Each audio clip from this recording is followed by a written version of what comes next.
Así que si son tan amables, vamos a buscar en el libro de Mateo, capítulo 25. En el capítulo 25 vamos a tener la enseñanza en esta oportunidad. Y vamos a leer, el capítulo 25 prácticamente tiene tres temas principales. El primero es la parábola de las 10 vírgenes. El segundo es la parábola de los talentos. Y finalmente una descripción de lo que será el juicio de las naciones en el valle de Josafat. Eso es lo que tenemos. Son tres temas principales. El capítulo 25 más se conoce por el juicio de las naciones en el valle de Josafat. Pero pues ahora vamos a hacer un énfasis en una parte de este capítulo 25 que es la parábola de los talentos. Vamos a hablar acerca de esta parábola y lo que vamos a hacer es vamos a leer el pasaje bíblico y luego vamos a orar. Dice así, vamos a buscar Mateo capítulo 25, versículo 14. Porque el reino de los cielos es como un hombre que yéndose lejos llamó a sus siervos y les entregó sus bienes. A uno dio 5 talentos y a otro dio 2 y a otro 1, a cada uno conforme a su capacidad, y luego se fue lejos. Y el que había recibido 5 talentos fue y negoció con ellos y ganó otros 5 talentos. Asimismo el que había recibido 2 ganó también otros 2. Pero el que había recibido 1 fue y cavó en la tierra y escondió el dinero de su señor. Después de mucho tiempo vino el señor de aquellos siervos y arregló cuentas con ellos. Llegando el que había recibido 5 talentos, trajo otros 5 talentos, diciendo: Señor, 5 talentos me entregaste, aquí tienes, he ganado otros 5 talentos sobre ellos. Y su señor le dijo: bien, buen siervo y fiel, sobre poco has sido fiel, sobre mucho te pondré, entra en el gozo de tu señor. Llegando también el que había recibido 2 talentos, dijo: Señor, 2 talentos me entregaste, aquí tienes, he ganado otros 2 talentos sobre ellos. Su señor le dijo: bien, buen siervo y fiel, sobre poco has sido fiel, sobre mucho te pondré, entra en el gozo de tu señor. Pero llegando el que había recibido 1 talento, dijo: Señor, te conozco que eres hombre duro, que ciegas donde no sembraste, que recoges donde no esparciste, por lo cual tuve miedo y fui y escondí tu talento en la tierra. Aquí tienes lo que es tuyo. Respondiendo su señor le dijo: siervo malo y negligente, ¿sabías que ciego donde no sembré y que recojo donde no esparcí? Por tanto, debías haber dado mi dinero a los banqueros, y al venir yo hubiera recibido lo que es mío con los intereses. Quitadle pues el talento y dadlo al que tiene 10 talentos, porque al que tiene le será dado y tendrá más, y al que no tiene, aún lo que tiene le será quitado. Y al siervo inútil echadle en las tinieblas de afuera, allí será el lloro y el crujir de dientes. Vamos a orar. Padre, queremos agradecerte por esta información que nos has dejado en el capítulo 25 del libro de Mateo, que nos ilustra, nos enseña, Señor, con claridad el propósito de esta misma parábola. Queremos poner en tus manos esta enseñanza para que nos ayudes a ser cuidadosos, que nos ayudes a ser buenos administradores de tu palabra, Señor. Que no creamos cualquier cosa que alguien diga, sino creamos lo que dice la palabra de Dios. Y que nuestro estilo de vida esté enmarcado de acuerdo a las enseñanzas que tú nos has dado, Señor. Tener en tu palabra un sano alimento es una gran bendición. Por eso te damos las gracias, porque podemos disfrutar esos buenos pastos para alimentarnos con ellos, Señor. Oramos por aquellos que todavía no te conocen, que tú les hables a su corazón y que les guíes a nuestro Señor Jesucristo para obtener el gozo de la salvación. Gracias te damos, Padre, en el nombre de Cristo Jesús. Amén. Ok, entonces aquí dejen abierto su libro en Mateo capítulo 25, versículo 14 en adelante, pues porque ahí vamos a estar haciendo algunas observaciones. Y vamos a comenzar diciendo que hay personas que no usan bien la palabra de Dios. La Biblia dice que debemos de presentarnos como obreros aprobados, que sabe usar la palabra de Dios. Pero hay quienes, porque escucharon decir algo, ya lo repiten y están fuera de una interpretación correcta. Hay personas que usan la expresión "hasta aquí nos ayudó Jehová" de una manera incorrecta. Hay otros que usan "el que persevere hasta el fin, ese será salvo", y lo usan para explicar que la salvación se puede perder. También hay quienes dicen que ya se oye de guerras y rumores de guerras, porque allí hay una guerra entre Rusia y Ucrania. Quiere decir que la venida de Cristo ya está cerca. Y así hacemos menciones. Hay otros que se atreven a decir que a Dios rogando y con el mazo dando, que como dice la Biblia, dice que a los tontos ni Dios los quiere. Y así se inventan cosas que no aparecen en la palabra de Dios. No está, pero hay quien muy seriamente lo dice. Y entonces yo creo que en eso debemos de ser muy formales, muy serios y cuidadosos de qué es lo que estamos usando. Yo en una ocasión escuché a una persona que dijo, a manera de testimonio, estaba hablando en público, dijo: yo quiero vivir mi vida de tal manera que cuando yo llegue al cielo, escuche al Señor decir las siguientes palabras, dijo: bien, buen siervo y fiel. Sobre poco has sido fiel, sobre mucho te pondré. Y yo dije, wow, qué bonita actitud, ¿verdad? Qué interesante. Y sí denota el estilo de vida que esta persona quería vivir. O sea, se nota que tiene muy buena intención, pero tiene muy mala información, porque ese pasaje no tiene nada que ver con la iglesia.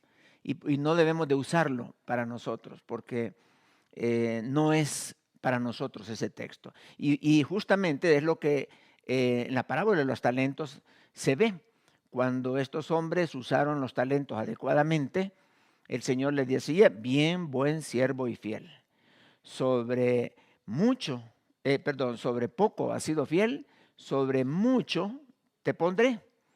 Entra en el gozo de tu Señor. Entonces, ese pasaje de Mateo 25, versículo 21, no deberíamos de usarlo si queremos usar correctamente la palabra de Dios. Así que, aunque pareciera muy desafiante el testimonio, estaba fuera de contexto. Aunque uno dice, pues yo entiendo lo que quiso decir, sí, pero es bonito usar bien la palabra de verdad, ahí tiene poder. Así que vamos a reflexionar, vamos a hablar sobre la parábola de los talentos. Es una parábola muy interesante, muy bonita y queremos aprender acerca de esta parábola. Vamos a analizarla.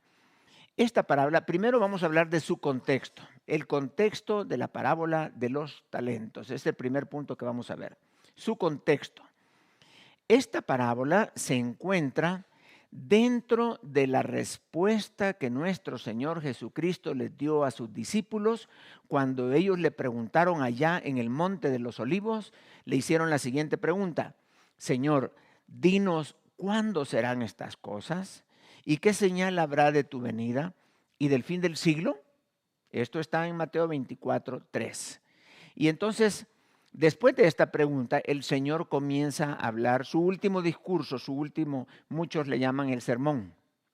Este es un sermón de escatológico completamente. Y todo lo que el Señor va a continuación a decir como respuesta a la pregunta de los discípulos en el capítulo 24 y en el capítulo 25 tiene que ver con la tribulación y no con los cristianos. ¿Ok? Entonces, de manera que lo que los discípulos están preguntando es: ¿cuándo es que vas a volver a venir? ¿Cuándo vas a venir? Y entonces el Señor les da las señales y les explica todo, y luego usando las parábolas para mostrar actitudes Y al final les dice, y al final lo que vamos a tener es un juicio, el juicio de las naciones. Y eso es lo que pasa. Entonces es bueno aclarar que la respuesta de Jesús estaba enmarcada en ese sentido. Entonces, aunque las palabritas sacadas de su contexto son muy bonitas, bien buen siervo y fiel. Sobre poco has sido fiel, sobre mucho te pondré. Entra en el gozo de tu Señor. Esa frase es para los que vivan en el tiempo de la tribulación y crean en Cristo y que se mantengan fieles al Señor, que sean buenos administradores de su fe, del mensaje que se les ha dado. Y a esos les va a decir el Señor, entra en el gozo de tu Señor, en el milenio. O sea, para eso es esa frase, entra en el gozo. ¿Y eso dónde va a ser? En el juicio de las naciones en el valle de Josafat. Así que allí van a ser evaluados y van a poder entrar. Así que no saquemos de contexto estas frases tan bonitas, solo porque suenen bonitas, no nos las apliquemos porque no van con nosotros. Así que esta parábola tiene que ver con los cristianos de la tribulación. Cuando esto sucede, ya la iglesia ya fue arrebatada. Ya nosotros, como dice la Biblia, el Señor regresa por sus santos. Ya nosotros ya estamos allá arriba con una agenda totalmente diferente en lo que es el tribunal de Cristo, más las bodas del Cordero, las cenas de las bodas del Cordero y la preparación para la segunda venida para ejecutar el juicio de las naciones en el valle de Josafat al final de la tribulación. Pero mientras nosotros estamos arriba con gozo, con alegría, con gran felicidad, entonces aquí en la tierra la gente va a estar sufriendo muchísimo. Y los que creen en Cristo van a estar sufriendo. Así que esta frase no aplica a nosotros porque nosotros vamos a estar felices en una fiesta de arriba y los demás aquí sufriendo en la tierra. Así que por eso es necesario que nosotros tengamos conocimiento de lo que la palabra de Dios quiere decir. En segundo lugar, vamos a ver el análisis de la parábola de los talentos. Vamos a analizarla para que nos demos cuenta que no aplica para nuestros tiempos. Hay ciertas cosas allí que no van. Uno de los problemas para la mala interpretación de esta parábola es el significado de la palabra talento. Porque para nosotros talento significa una cosa, pero la Biblia usa la palabra talento para otra totalmente diferente a la que nosotros estamos usualmente familiarizados con esa definición. Entonces, nosotros normalmente pensamos que talento se refiere al ingenio, a la capacidad, al entendimiento que una persona tiene para realizar algo. O sea, eso es un talento. Este es talentoso para jugar fútbol, talentoso para las matemáticas. Una persona que recibe talentos es muy, muy hábil. Entonces, así que pensar que la palabra talento es a la que se refiere esta parábola, allí comienza ya la mala interpretación, porque no estamos hablando de talento, de una habilidad mental o una habilidad física que el Señor ha dado. Entonces no se refiere a eso. La verdad es que si Dios les hubiera dado talentos a ellos, a unos 5, a otros 2 y a otro 1, si son talentos, Él les hubiera dado una tremenda habilidad a estas personas, ya sea el de 5, el de 2 y el de 1. Al final, ellos hubieran dado testimonio o entrega de sus habilidades que Dios les había dado, porque talento es una habilidad, no es negligencia. El talento vence la negligencia. Entonces, aún viéndolo así, tampoco aplica la definición o la aplicación de la parábola. Entonces, una vez pasan por alto este detalle de que no es la definición correcta, entonces comienzan a hacer aplicaciones muy bonitas acerca de la administración de los dones y que si nosotros no usamos los dones adecuadamente, pues un día va a venir el Señor y nos va a confrontar. ¿Por qué no usaste tu don de enseñanza? ¿Por qué no usaste tu don de evangelismo? ¿Por qué no usaste tu don como pastor? ¿Por qué? Y así comenzamos a pensar que Dios va a venir un día y nos va a reclamar por los dones que no usamos y que enterramos, digámoslo así. Pero pues obviamente esto nunca va a suceder, porque el único evento donde vamos a estar con Dios y que vamos a estar delante de Él es cuando se nos den las coronas ahí en el tribunal de Cristo. Pero bíblicamente hablando, no hay un evento donde vamos a ser confrontados con nuestras debilidades y pecados. ¿Por qué? Porque dice la Biblia que Dios ya no se acordará más de nuestras debilidades y pecados. Ya no. O sea, si Dios ya no se acuerda, entonces ¿para qué nos va a confrontar con algo que nosotros fallamos? O sea, no está engranado dentro de la teología bíblica. Esta, esta parábola, si la interpretamos de esta manera, o sea, choca, revienta, prácticamente no se puede. Pero muchas veces se enseña así y así la recibimos y nosotros, ay, qué bonita, qué bonita. Pero no estamos viendo todos estos detalles que está esa explicación totalmente fuera de contexto. Aunque las aplicaciones son interesantes, pero no aplica toda la palabra. Ahora, la palabra talento de la cual está hablando la Biblia en esta parábola no se refiere a habilidad, sino que es una medida de peso, que generalmente entre los judíos era una medida de peso de oro, aunque podía ser de plata también. Pero talento es como decir kilo, es como decir libra, es como decir gramos. Eso es talento. Para ellos era un talento de plata, era una medida de peso de plata. Lo que sí sabemos es que esta cantidad de dinero, prácticamente el peso, el valor que tenía un talento, era pero carísimo. O sea, era mucho, mucho dinero. Para hablar en términos de ellos en aquel tiempo, un talento de oro era aproximadamente el dinero que un trabajador ganaba en 15 o 20 años continuos de trabajo. ¿Te puedes imaginar tu salario de 20 años? Eso era un talento. O sea, al de a 5 le tocó muchísimo, al de a 2 también y al de a 1 también. O sea, a todos estuvimos haciendo unas cuentas ahí con mi amigo hermano Genaro y salen millones de dólares. Y ya no digamos de pesos mexicanos, estamos hablando de millones y millones de pesos mexicanos. O sea, era mucho dinero del que estamos hablando en este caso. En el fondo no es tanto la cantidad de dinero, sino el valor que Dios había depositado en ellos. La fe, nuestra creencia en nuestro Señor Jesucristo tiene un gran valor. Entonces es mucho, mucho dinero. Por eso la parábola, toda la parábola, si tú la revisas detalle a detalle, toda la parábola tiene que ver con dinero, no con talentos, inteligencia humana, no. Tiene que ver con la administración del dinero de aquel hombre que les dio a sus siervos. Por ejemplo, algunas frases que aparecen en la parábola. Dice, negoció con ellos.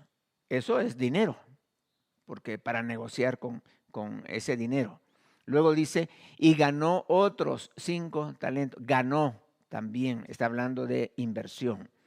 Por otro lado dice, por tanto debías haber dado mi dinero. Está bien clara, no son habilidades mentales o capacidades, no. Debías haber dado mi dinero, pero yo no sé por qué, diciendo mi dinero, le hacen otra aplicación. O sea, que está bien clara a qué se refiere la parábola de los talentos. Debías haber dado mi dinero a los banqueros. Una de las preguntas que yo me hice acá y no tengo una respuesta clara es, bueno, ya habían bancos en aquel entonces, en los tiempos de Cristo, ¿verdad? Dice, hubieras dado el dinero a los banqueros y al venir yo hubiera recibido lo que es mío con los intereses. O sea, sí estamos hablando de un banco.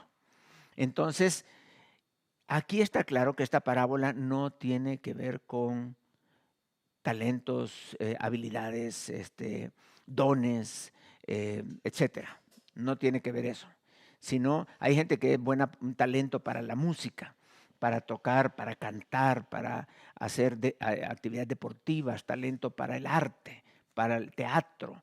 Pero no es nada tiene que ver todo eso con esta parábola, a menos de que la queramos sacar de contexto. Así que esto es claro. ¿A qué se refiere talentos? Por definición, estamos hablando de dinero, dinero. Y entonces cuando leemos en la Biblia, en esta parábola, y al siervo inútil, echarle en las tinieblas de afuera. Allí será el lloro y el crujir de dientes. Ahora, según este versículo 30, se asume que por ser un mal administrador de los bienes que le fueron dados, este hombre no va a poder entrar en el gozo de su Señor. Es decir, pierde la salvación por el mal uso del dinero que hizo, por ser un mal administrador. Entonces, esto no encaja con la doctrina de la palabra de Dios en el tiempo de la gracia. ¿Por qué? Porque la salvación no depende de cómo administras algo tú, sino depende de lo que Jesucristo hizo en la cruz. Está bien claro, bien claro. Así que si tú administras mal un don, no piensas que vas a perder la salvación. O si administras mal alguna cosa material, no pienses que, uy, que como no lo administré bien, me van a mandar al infierno, porque ahí será el lloro y el crujir de dientes. Esta parábola no tiene nada que ver con nosotros. Está bien claro. Tú no puedes perder la salvación porque administraste mal tus finanzas. No es eso. O un recurso, cualquiera que sea, administración de tiempo, habilidades, finanzas, lo que sea. No es así. Entonces, vemos otra vez que está mal aplicada, pero aún con todos estos baches ahí, aún así la usan y la explican y nosotros hasta nos gozamos escuchando este tipo de explicaciones y fuera totalmente de contexto. Entonces, no podemos aplicar la parábola de los talentos a la iglesia, sino tenemos que pensar que esa parábola está dentro de la gran tribulación, dentro de la tribulación en ese periodo que es la 70ª semana de Daniel. Entonces, la salvación la tienes por lo que Cristo hizo en la cruz y no por obras. Dice la Biblia, es que es bien claro, no por obras para que nadie se gloríe. En tercer lugar, vamos a ver la interpretación de esta parábola. Vamos a ver la interpretación. Entonces, ¿cuál es la interpretación que debería dársele a esta parábola? Primero tenemos que ver bien claramente, y esto se va a aplicar a cualquier parábola, cómo se define una parábola.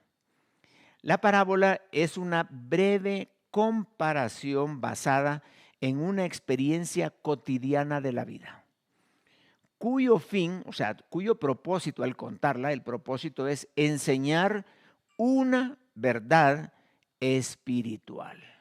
Si estás anotando, puedes subrayar eso, una verdad espiritual.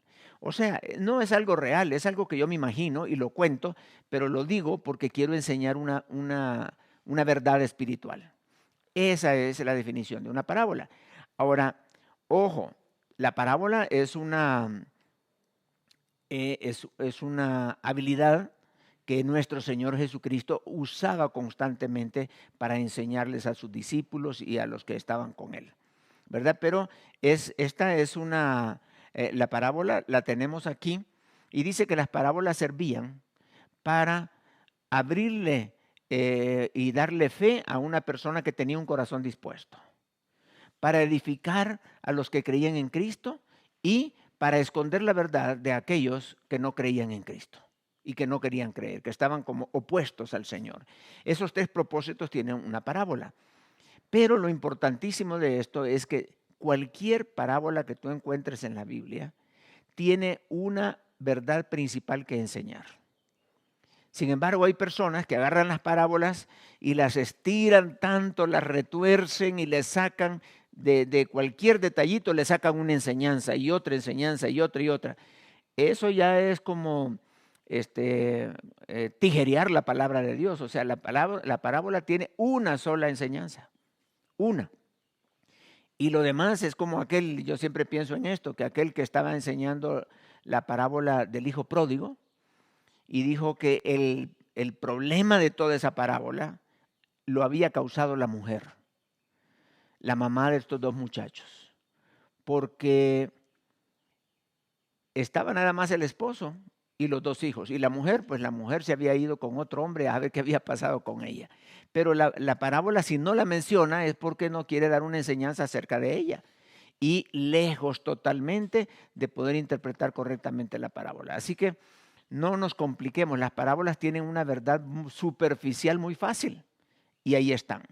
Entonces, todas las parábolas en la Biblia tienen que ofrecernos una enseñanza y esa enseñanza es sencilla, es fácil de entender. Así que no vamos a forzar ninguna parábola para que diga lo que yo quiero decir o en lo que yo me quiero basar para algún beneficio personal. Vamos a ser fieles a lo que dice la Biblia y ahí, si la palabra dice eso, pues en eso nos vamos a quedar. Vemos que la parábola, primeramente en el capítulo 24, el Señor les explica las señales y todo lo que se va a dar previo a la segunda venida de nuestro Señor Jesucristo. Y mucha gente está sacando todas esas señales fuera de contexto. Creen que es para el tiempo de hoy. No, es para el tiempo de la tribulación.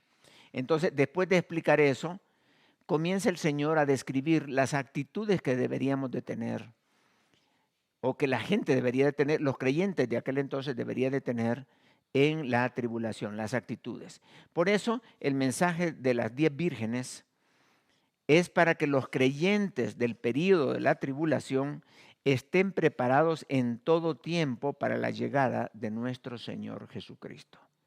Esa es la enseñanza de la parábola de las 10 vírgenes. Y el mensaje de la parábola de los talentos es para que seamos buenos creyentes y fieles, para que sean, digo, los de ese periodo, que sean buenos creyentes y fieles hasta la venida del Señor Jesús.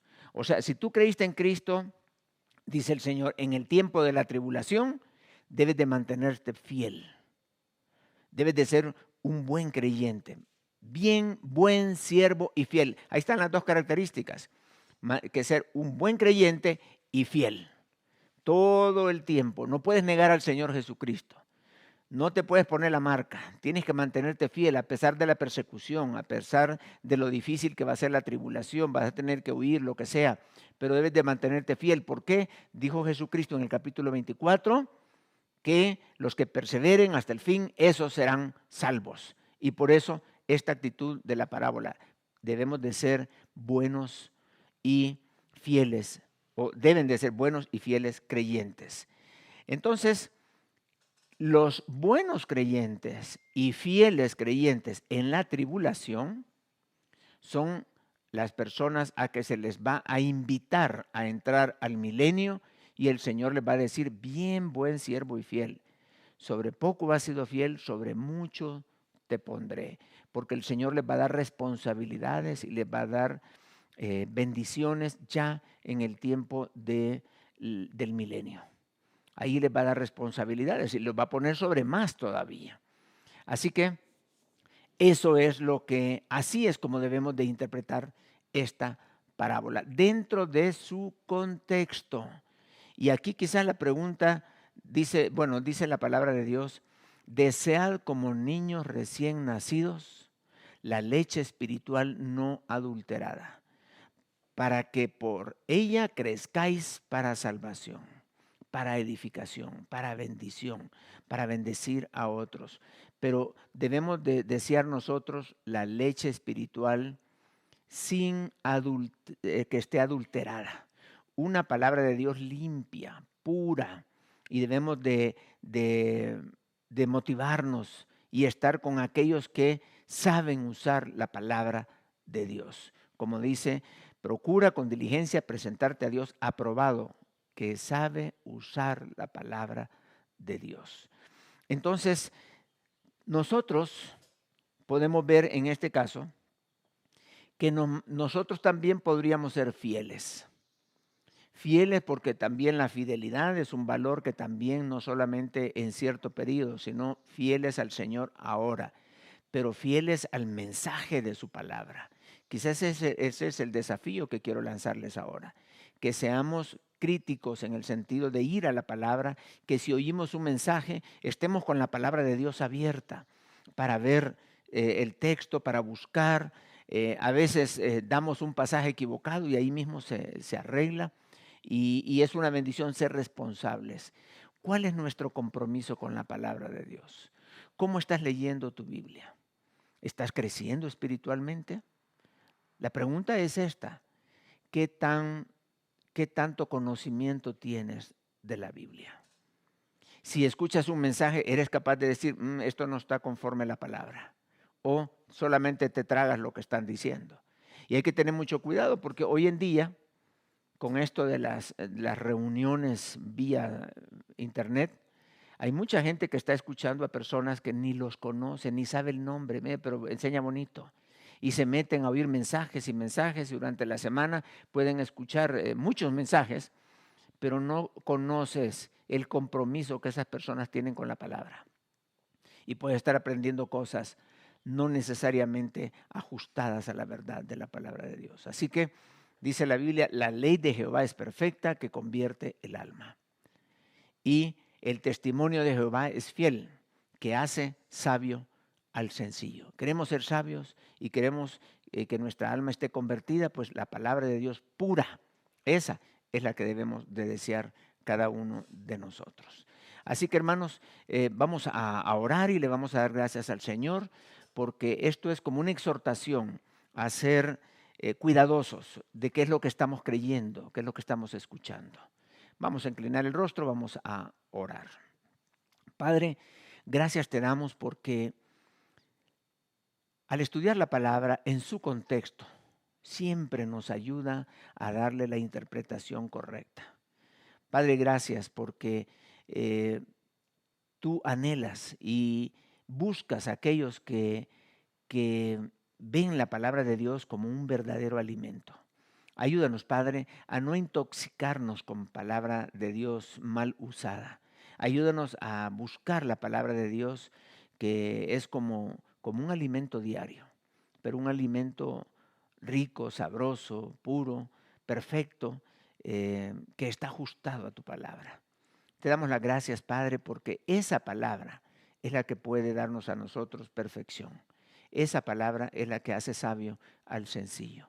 Y es lo que queremos, Padre, poner en tus manos a aquellas personas que no te conocen y que a través de este mensaje pueden entender la importancia de entregar sus vidas a Cristo. Te damos las gracias y pedimos estas cosas, Padre, en el nombre de Cristo Jesús. Amén.